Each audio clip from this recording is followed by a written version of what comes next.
Welcome back into Talking Fitchburg. Joining me today from the Fitchburg Police Department on a special interview. We get a twofer this month. We got your Chief Chad Brecklin. Chad, welcome back to the show and happy National Police Week. Thank you, Jeremy. It's always a pleasure getting to chat with you. And the bonus appearance of the month is even just like icing on top of the cake.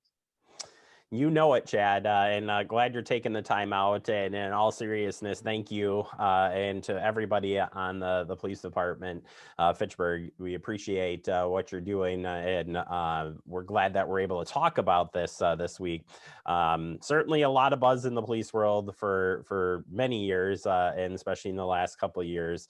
As you take a look at this year's National Police Week. Is there a different vibe in the police department? What is everybody what's everybody doing as you reflect on all the good work and happenings around the world?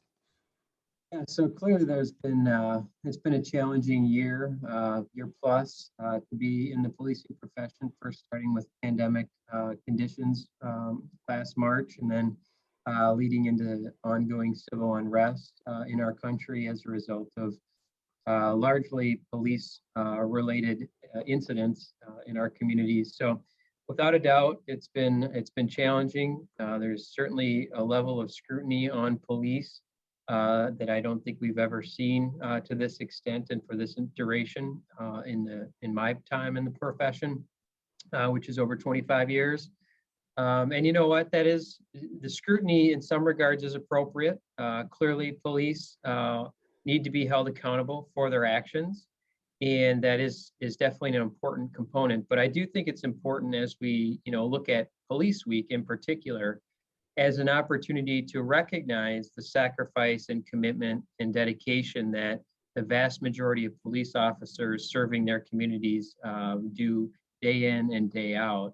And that's the important thing in the appearance today, and the message that we should take away from here in the police department is we know that there are so many people who are making sacrifices day in and day out. They're working long hours, they're working weekends, they're working holidays, they're working the third shift, so that allows them to spend time with their families in the evenings, if they have young kids or a significant other or whatever the case may be. And they're willing to answer that call regardless of who calls the police in need of assistance. They're willing to go into school or business settings when there's a report of an active threat in those buildings. And it's just a testament to the type of people that we have in our department specifically, and in our profession more generally, who are willing to answer those calls and really take on a leadership role in their community and help people. Chad, there's been you guys have had some recruitments going on and stuff, and then what's the next generation police officer look like? Somebody who's coming into the field now for the first time compared to what it was when you got in the field. What does that look like for somebody? Because there is a need for still law enforcement, and I think that's a positive thing to look at this week is the impacts that you folks make day in and day out. Nobody will ever know unless you're right there with the folks that are on the job. But what's that officer look like today? Yeah, I think that that's important to point out is what does our next generation of police officers look like? It looks like a few different things. One, I think it's important to know is that it's okay to support police without a doubt, and it's also okay at the same time to expect police accountability. It doesn't have to be an either or proposition, and I think that that's important for our community to recognize that and support their local police department. Because as you indicated in the question, there is clearly a need for policing in our society and in our communities, but the important component of that is that the policing is done in a fair, respectful, and an equitable manner.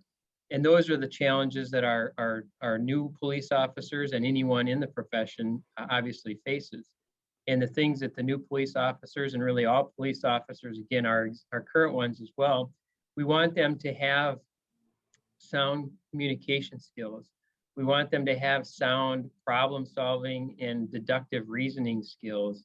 And we want them to take a look at situations with a critical eye to recognize whether or not law enforcement action is appropriate, police action is even appropriate in a particular case, or perhaps there are other resources that are better suited and or available to help resolve this situation either on a short term, i.e. that evening basis, or a more long term basis, taking it that longer problem solving approach. And the fact of the matter is it's a challenging profession, and there's no doubt that those that are coming into the profession, we are often hearing now that they're coming into the profession to be part of change and to bring, that next generation of police officers here to our departments. And that's a good thing. As you mentioned, things are different when I started 25 years ago.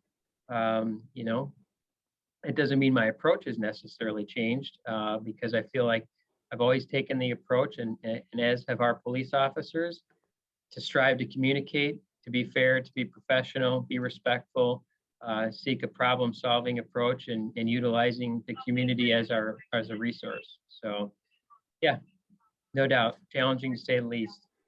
Not I'm glad you went through all that, Chad, and explaining that out. I think that's good to know of that transition. And as we look at Police Week, another component of this week, and this is a sharp change here, and I apologize for that, but do want to comment on it.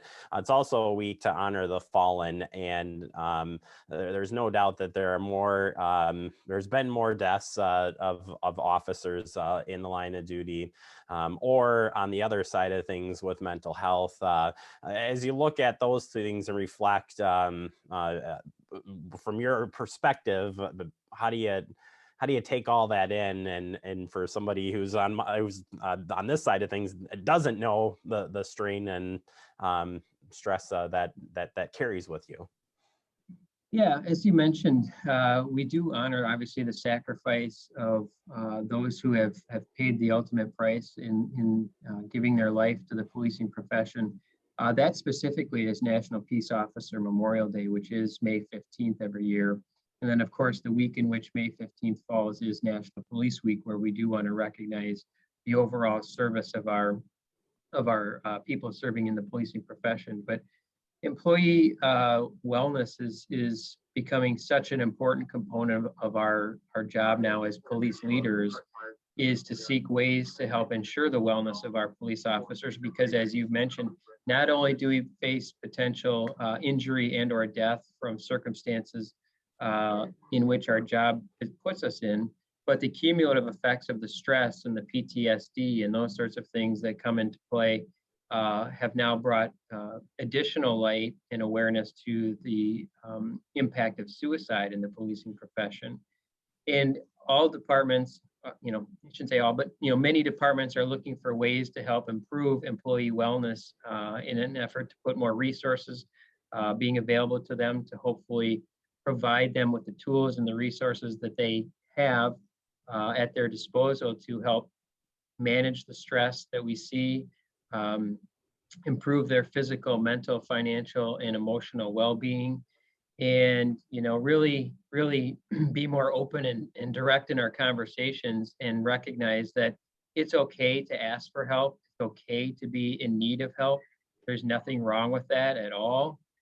That's merely a human reaction to stress and very difficult situations and incidents that we respond to.